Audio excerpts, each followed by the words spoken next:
She came stomping down the gravel path like she owned the place. Clipboard in one hand, phone recording in the other, and that smug little smirk stretched across her powdered face. "This is your final warning," she snapped, waving a pink slip like it was some kind of royal decree. "The shed violates HOA Regulation 14B, and you've refused to comply." My wife didn't even look up from her coffee. She was sitting on the porch swing, calm as ever in her old FBI hoodie, with her hair still damp from the morning run. "It's a garden shed," she said flatly, "and it's on our land. We're not tearing it down." Karen's lips twitched. Like she just got slapped with a fish. You think it's your land. But when you moved here, you agreed to the HOA charter. I have every right to report this. She raised her phone higher and started filming. "That's when I stepped out. You're on private property. Turn that off." Karen's eyes darted between us like she was calculating something. "I already called the cops," she said, trying to sound proud. "They're on their way." My wife leaned back and sipped her coffee. "Good. Maybe they'll explain to you how federal land usage laws actually work." Karen didn't respond. Maybe she didn't understand what my wife just said. Door. Maybe it was the tone.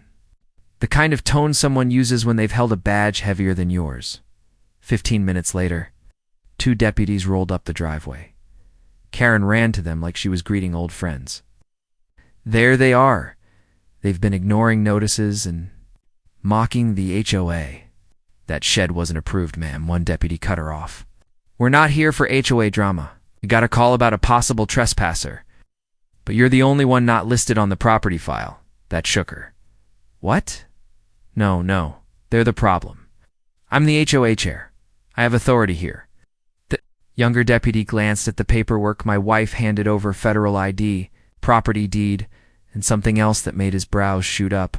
He leaned into his partner and whispered something. The other nodded, then looked straight at Karen. "Ma'am, we're going to need you to step aside." It's when Karen realized she'd kicked the wrong hornet's nest, and it wasn't even lunchtime yet. Karen didn't move at first. She just blinked, low, confused, like her brain was trying to restart.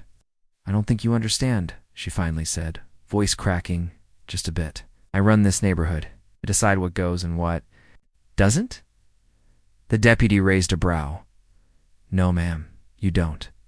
That's when my wife stood up. She walked over slowly, still holding her coffee, and reached into the back pocket of her jeans. Karen flinched. But all my wife pulled out was a folded document. She handed it to the deputy, who scanned it and whistled low. "Is this current?" he asked. "Updated last month," she said. "Signed by my division chief." Karen leaned forward, trying to read it, but my wife angled it just enough to block her view. "What is that?" Karen snapped. "Let me see." My wife looked her dead in the eyes. "You wanted to play authority games? You didn't ask what I actually do. You assumed that's your mistake." Karen stepped back. "You're bluffing. Tell that to the signatures on the last 6 federal search warrants I've served." Silence.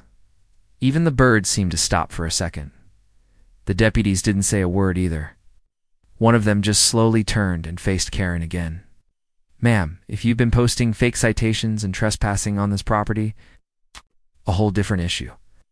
"I haven't. It's not fake. It's community enforcement. You used HOA letterhead," the younger cop said, holding up the notice from our door.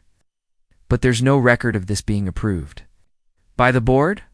We checked with your treasurer already. Says you've been doing this alone." Karen's mouth opened and closed, then opened again. "You might want to sit down," my wife said gently. "This is going to spiral fast if you keep pushing." Instead, she turned on her heel and marched back to her SUV, still fuming. "You'll regret this," she yelled, slamming her door. "People like you think you can bend the rules. We write the rules," my wife said under her breath, and right then, one of the deputies turned to her. "Ma'am," he said quietly, off the record. "You really FBI?" She gave him a half smile. "Let's just say, when the FBI needs a door kicked in, they call me." Karen didn't leave. Not really. She drove halfway down the street, then parked crooked in front of the Johnson's mailbox like she was staging a protest. From behind her windshield, we could see her dialing someone, flailing her arms, pointing. back toward our house like she was rallying troops. My wife sighed. She's calling backup. She doesn't have backup, I said. She thinks she does. And sure enough, 15 minutes later, a black BMW and a silver Lexus rolled into the neighborhood like they were part of some suburban cavalry. Out stepped more Karen's tight cardigans, too much perfume, and eyes that scanned our yard like they were about to file a dozen citations by hand. One of them pointed at our shed. That structure is non-compliant with HOA design policy. Where is your lattice work? Where is your matching trim? The other started filming. This is all being documented. You'll be fined for non-compliance. And your wife? We're reporting her for impersonating a federal agent. That's when my wife actually laughed. Go ahead, she said. Send it all in. Karen came stomping back up the driveway, now emboldened by her little army. This isn't over. We're escalating this to the HOA board. You'll both be facing penalties for obstruction and harassment. And trespassing, the silver Lexus lady added. I was about to respond, but my wife raised a hand. Nope, she said softly. Let him finish. Karen took a breath. You have no authority to override HOA policy. That shed is illegal. Your attitude is hostile. And your so-called credentials won't matter when you're being evicted. My wife just looked at her, then slowly pulled out her phone. She tapped the screen once. Thanks for all that, she said. You just gave me what I needed, what? Karen blinked. My wife turned the phone around. She'd been recording the entire time. And not just video. Crystal clear audio. Their threats. Their fake charges. The impersonation claim? Everything you just said, my wife said, goes straight to internal affairs. And before you ask, yes, I'm authorized to file cross-jurisdictional harassment complaints, especially when they target federal personnel. Karen's face dropped. So did her friends. And here's the best part, my wife added. Every HOA action you've taken against us for the last 6 months, I've logged it, filed it, every fake notice, every visit, every fine that mysteriously didn't make it to the board. Karen took a step back. You were so busy pretending to be in control, my wife said quietly. You never stopped to wonder what happens when you push the wrong person. Then right on cue, her phone buzzed. She glanced at the screen and smirked. They're on their way. Karen stiffened. Who's on their way? My wife didn't answer. She just turned and walked back to the porch, sat down and crossed her legs like she had all the time in the world. Karen's friends looked between each other, suddenly less. Confident, the sound came a minute later. Low rumble. Tires crunching on gravel. A black SUV pulled in. Government plates. Tinted windows. Karen's face went pale. The doors opened. Out stepped 2 men in plainclothes, no uniforms. No badges on display, but their walk said everything.com sharp controlled. They didn't look at Karen. They went straight to my wife. You Agent Lowell? One of them asked. My wife stood, shook his hand.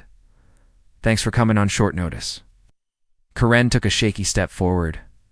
Wait, who are they? This is my neighborhood. You can't just bring random people in and act like the taller agent turned. Ma'am, step back. This is now a federal matter. Federal? Karen gasped. Over a shed. The other agent looked at her like she was background noise. We're responding to a harassment report against a federal employee. Multiple documented incidents, dating back months. Personation, attempted intimidation, illegal surveillance, threats of eviction. Karen's mouth opened, but no sound. Came out, my wife pulled a folder from the porch table. Here's the file. Full documentation, videos, phone records, witness statements. You'll also find copies of her fake notices, some with forged HOA seals. Karen lunged. That's a lie. It's not, those are just templates. Which you distributed under false authority, one agent said sharply. The other stepped closer. Ma'am, for your sake, we suggest you stop speaking. Then came the most surreal part. The second SUV. Another one. This time from the local sheriff's office, Deputy Reed stepped out, the same one who'd been here earlier. He walked over with a little grin, nodded to the feds, then turned to Karen. Got a call from our legal office, he said. Seen the footage. County Council's been looped in. You're being formally investigated for impersonating a public official and issuing fraudulent citations. Karen stumbled. No, no, you can't do this. I'm the HOA chair. You were. My wife corrected. And that's when Agent Lowell, the taller one, reached into his coat and pulled out a folded warrant. Effective immediately, he said, handing it to Karen. You're ordered to cease all HOA activity pending investigation. Any further action on your part will be treated as interference with a federal case. Karen looked down at the paper, hands trembling. You said we'd regret this, my wife said softly. But you never asked what I do for a living. And then, for the first time all morning, Karen had nothing to say.